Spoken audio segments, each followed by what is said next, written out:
Since November last year, Kogan has been on a downward spiral from $25 all the way down to $10 a share. This is a massive downside swing by Kogan, and a lot of investors have been left wondering what has happened to Kogan, and is Kogan a good investment at its current price right now?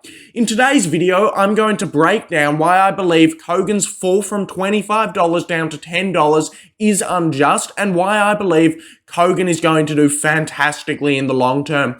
If you enjoy the video, remember to like and subscribe. And remember, nothing said in this video is financial advice, and you should always do your own research before going into any of these stocks. Now, one of the big reasons why Kogan has just taken another downside turn is because it recently released earnings. In February, Kogan released its first set of earnings, and it was really good. Nothing wrong with it, and it fell from around over $20 a share all the way down to $13 a share. And just recently, only a couple of days ago, Kogan released some more earnings, and it fell from $13 a share all the way down to $10 a share. So let's unpack what these intermediary results actually say. Active customers grew by more than 77% to 3.2 million for Kogan, and this is really good as it's still growing around 10-15% every single quarter for Kogan. So they're getting more and more customers, which is the main metric that you look for e-commerce companies. You want to see customers growing and growing. Kogan also owned Mighty 8, which is the New Zealand version of Kogan, which has 742,000 active customers, which is massive growth as well. Gross sales grew by more than 47% for Kogan, which is an insane amount of sales for Kogan year over year, and you shouldn't be disappointed with that. Revenue grew by 65%, gross profit grew by 54%, and all of those metrics look really good. I was expecting around 50% across the line, and Kogan actually exceeded my expectations, which is insane. They're still growing at 50-60% every single year. However, adjusted EBITDA did decline for Kogan. It declined by more than 24%.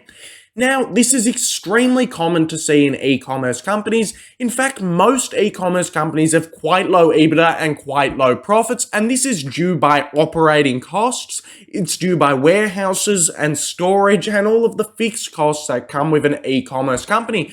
This is why it took 18 years for Amazon to become profitable after launch.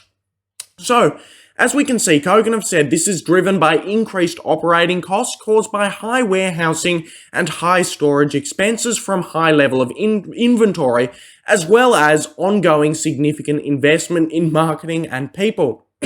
So, investment in marketing and people is obviously not bad at all, and high-level inventory costs in the short term isn't really bad at all. All it really means is that inventory costs have got a bit worse and they're prioritizing warehousing and all of that a little bit more. So this isn't necessarily a bad thing at all. It may take a hit slightly to short-term profitability. However, that shouldn't matter in the long term. What Kogan are doing right now is they are expanding their business so they can be the biggest in 10 to 20 years. It doesn't matter what the profitability is right now. It matters what it will be.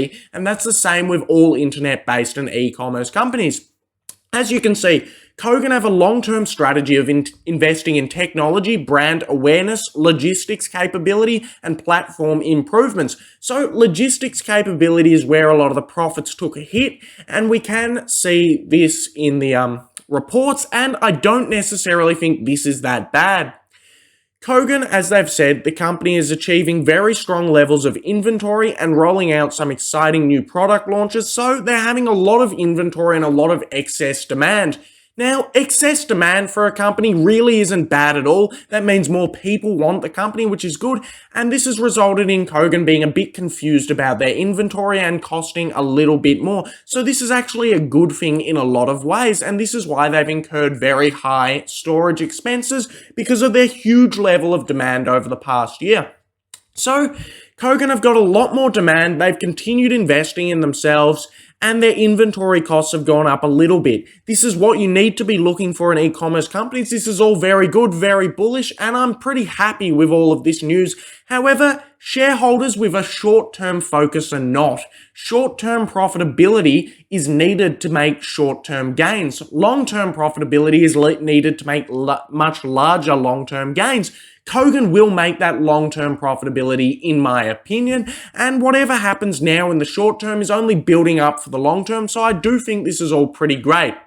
So, if we take a look at what other companies think of Kogan, we can see that Finbox is one of the most conservative valuation companies that there is, that values all of the stocks, and with a DCF, they put Kogan at $13 of fair value, up from $10. However, they're saying revenue growth is going to be under 10% when it's currently at 50% and e-commerce penetration is extremely low. And even out of COVID, Kogan still continues to grow at a rapid rate. They're saying Kogan's barely going to grow. They're very bearish on it and a 30% upside. So we're seeing basically every valuation method does not put Kogan at $10. That is way too low. And we can start to see that Kogan looks very undervalued.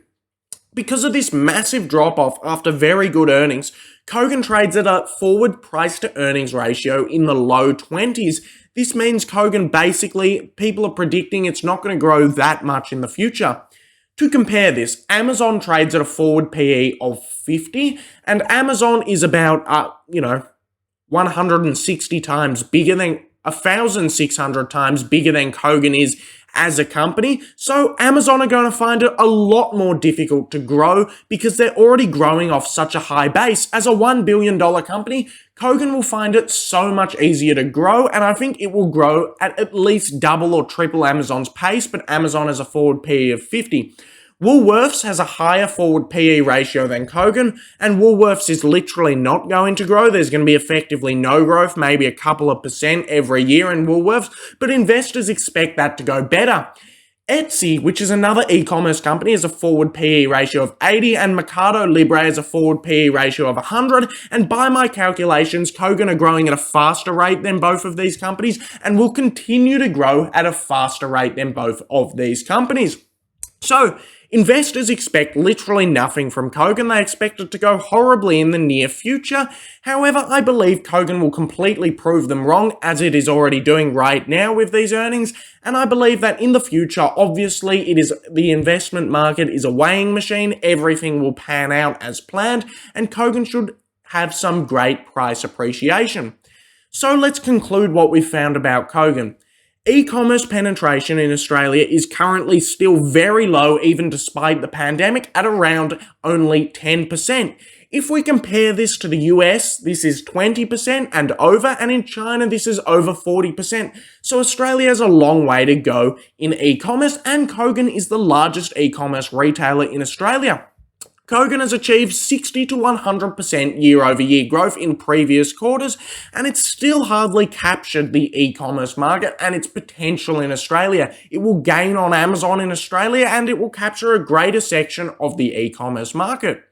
In my opinion, banks and miners will not be the largest companies in Australia in a few years, or in 10, 20 years, and this has happened in the US, where we've seen internet-based and tech companies come up as the biggest companies in the country, like Amazon. I believe Kogan is going to be one of these companies, and I would not be surprised to see this as a $100 or $200 billion company sometime in the 30 years for Kogan, which is essentially a 100x on the investment, and I think that's possible. I do actually think that's possible, and this is one of my most bullish stocks, and I really believe it is in its early stages. Obviously, they're going to issue more shares by then, so it's not going to be quite that much of a return on investment, but I think you can get some insane returns if you hold this stock until 2050. Kogan may not continue growing at 60% year over year. It may not quite continue this insane revenue growth. However, if Kogan grows 5% year over year, it's going to exceed the $10 mark. And I think Kogan's going to be growing at least 30-40% for the next few years at the very least, and just continue doing so and churning out profits and proving everybody wrong. So I do believe the market is totally wrong about Kogan's current valuation. I don't believe this company is going to be declining in sales every year. It's not showing any signs of doing that. It's currently investing heaps in the long term, and I'm very bullish on this company. As we can see, Kogan's share price is trading in and around where it was in 2018. So this is all the way back at 2018 levels around the $10 mark. In 2018, Kogan had about a quarter of the sales, or a third of the sales, a third of the revenue, significantly less customers, like a massively less amount of customers. It hadn't acquired Mighty Ape. It had done nowhere near all these things, and it was hardly profitable, unlike today. However, today it trades at those levels, even after the pandemic where Kogan's growth went parabolic and is continuing to go parabolic, and we're starting to see this company emerge as a definitive e-commerce leader in the Australian markets, yet it's trading at those levels, and I really do believe a $1 billion market cap for a company doing $700 million in growth sales is quite frankly completely stupid. So I do believe it's undervalued. Well, I'll leave you with a final quote from Benjamin Graham, and it says, "In the short run, the market is a voting machine, but in the long run, it is a weighing machine." And I really think it's just random what's happening to Kogan right now. We see many short-term dips in companies that don't deserve it. Tesla was doing pretty well in 2018, however, it dipped from around the $40 mark to around the $30 mark from 2018 to 2019. Now Tesla got to highs of $901 when people started seeing their sales and it really started picking up in growth. Kogan's way more undervalued than Tesla was then. Maybe its growth prospects aren't quite as good because Tesla could be one of the biggest companies in the entire world.